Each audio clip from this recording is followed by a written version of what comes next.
राहुल अखिलेश की हो गई यारी, अब क्या करेंगी ममता बेचारी। बीते दिन संसद परिसर से एक दिलचस्प तस्वीर निकल कर आई। इस एक तस्वीर ने देश के दो राजनीतिक धड़ों को सदमे में डाल दिया। एक तरफ है सत्तारूढ़ भाजपा, जो एक बार फिर से इन दो लड़कों की जोड़ी देखकर सदमे में चली गई, तो दूसरी तरफ है विपक्ष की ही नेत्री पश्चिम बंगाल की मुख्यमंत्री ममता बनर्जी, जो इस तस्वीर को देखने के बाद अपने सियासी मंसूबों पर पानी फिरता हुआ महसूस कर रही है। ममता बनर्जी को राहुल गांधी और अखिलेश यादव की यारी से क्या नुकसान है?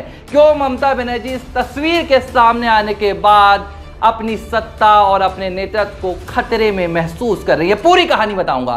पूरी कहानी खबर के आखिर तक जुड़िएगा। नमस्कार, लिबरल टीवी देख रहे हैं आप।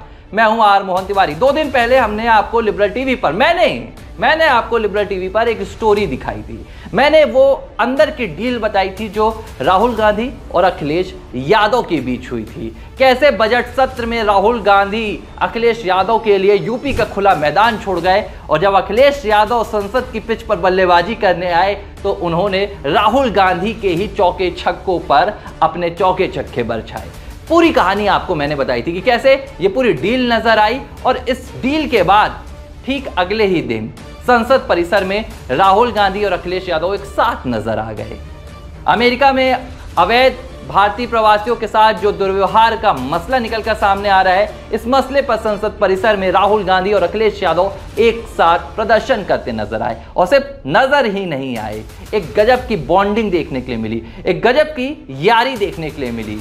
अखिलेश यादव एक तरफ थे, दूसरी तरफ राहुल गांधी थे, और बीच में मल्लिकार्जुन खड़गे थे। दोनों मुस्कुरा रहे थे, और मानो ऐसा लग ही नहीं रहा था कि जून 2024 के बाद से ये दोनों राजनेता एक दूसरे की पार्टी के खिलाफ ताबड़तोड़ बौछार कर रहे थे, निशाने साध रहे थे। लेकिन ये तस्वीर जब निकलकर सामने आई तो देश के दो राजनीतिक धड़ों में हड़कंप मच गया। कौन से दो राजनीतिक धड़े? एक तरफ तो सत्तारूढ़ भारतीय जनता पार्टी है, जो इस बात को लेकर खुश थी कि भैया यूपी में जिन दो लड़कों की जोड़ी ने यूपी से भाजपा को तोड़ दिया, वो अब टूट चुकी है। क्योंकि जिस लिहाज से खबरें निकलकर सामने आ रही थी, और दरार भी थी, लोकसभा चुनाव 2024 के बाद समाजवादी पार्टी और कांग्रेस के बीच में जबरदस्त दरार निकलकर सामने आई थी। इसकी वजह बताता हूं।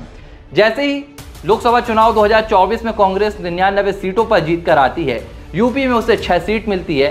कांग्रेस को लगा कि अब हमारी जो नैया डूब चुकी थी देश में और यूपी में, अब उसके सत्ता के शिखर पर पहुंचने का वक्त आ गया है। राहुल गांधी ने यूपी में अपनी सक्रियता शुरू कर दी थी, चाहे वो हाथरस का दौरा हो, चाहे वो दूसरी जगह का दौरा हो। इसके बाद प्रियंका गांधी ने भी यूपी में सक्रियता बढ़ा दी थी। हमने ये खबर आपको विस्तार से दिखाई थी कि कैसे राहुल और प्रियंका का फोकस यूपी पर बढ़ता जा रहा था, और अखिलेश को ये रास नहीं आ रहा था। इसके बाद अखिलेश यादव ने दिल्ली में अपनी ताकत दिखाई, कांग्रेस के खिलाफ अरविंद केजरीवाल को समर्थन दिया, और कांग्रेस को आईना दिखाया कि वक्त है संभल जाओ। और राहुल गांधी शायद अखिलेश का ये संदेश समझ भी गए, और उन्होंने बजट सत्र से पहले ये डील कर ली कि हम आपकी बात मान रहे हैं, यूपी में हम आपको आगे बढ़ने देंगे, हम देश के दूसरे हिस्सों में आगे बढ़ेंगे। इसके बाद दोनों राजनेता संसद परिसर में एक साथ नजर आए।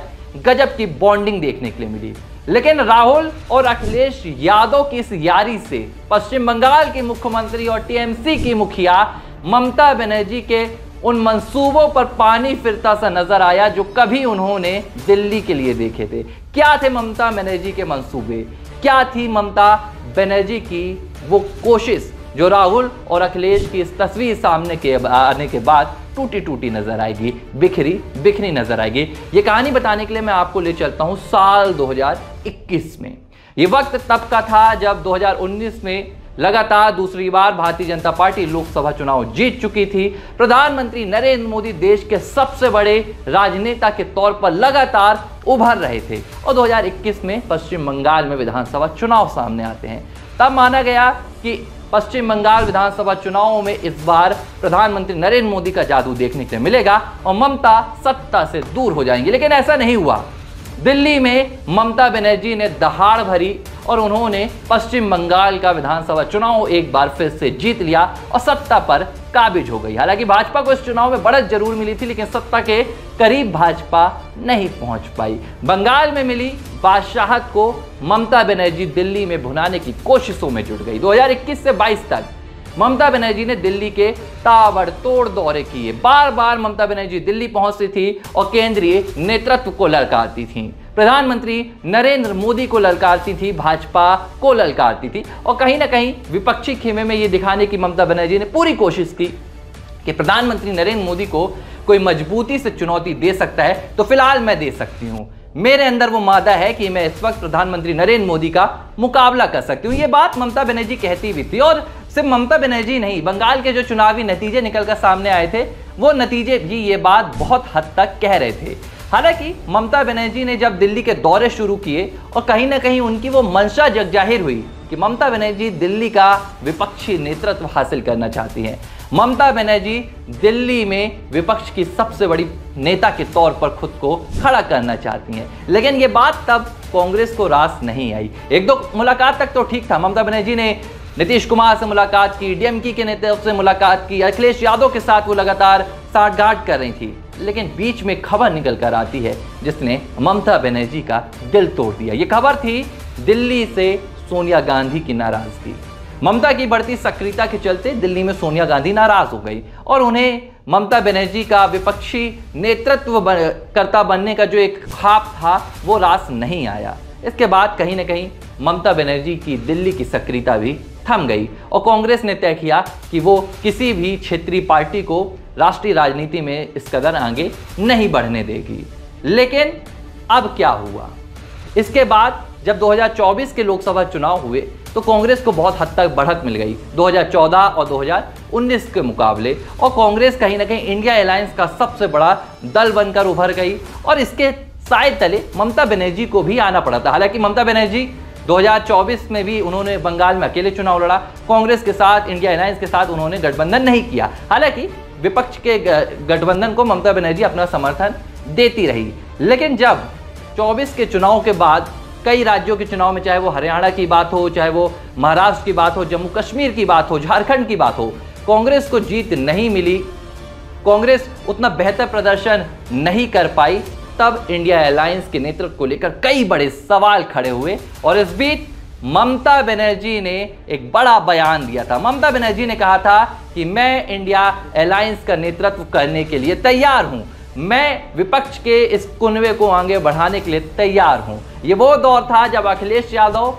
और कांग्रेस के बीच खटास नजर आ रही थी, जब राहुल और अखिलेश यादव संसद में अलग अलग बैठने लगे थे। यहां तक कि अखिलेश यादव ने कांग्रेस पार्टी के प्रदर्शनों में भी शामिल होना बंद कर दिया था। डिंपल यादव जैसी नेताओं ने प्रियंका गांधी से दूरी बना ली थी और संसद में सपा और कांग्रेस बटी बटी नजर आती थी।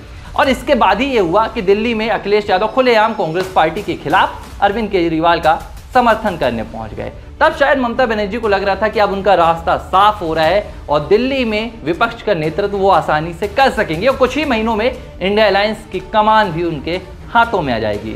लेकिन बीते दिन अखिलेश यादव और राहुल गांधी एक साथ नजर आ गए और ये बॉन्डिंग जबरदस्त दिखाई दी, ये यारी दिखाई दी और इससे अब साफ हो गया है कि ममता बनर्जी के वो मंसूबे भी, उन मंसूबों पर भी पानी फिर गया है जो लगातार अखिलेश और राहुल के बीच दरार की खबरों से जोड़ रही थी। वो मंसूबे अब एक बार फिर से बिखर कर रह गए जो ममता बनर्जी के दिल्ली के रास्ते को छोटा कर रहे थे। फिलहाल ये सफर और भी बड़ा हो गया है।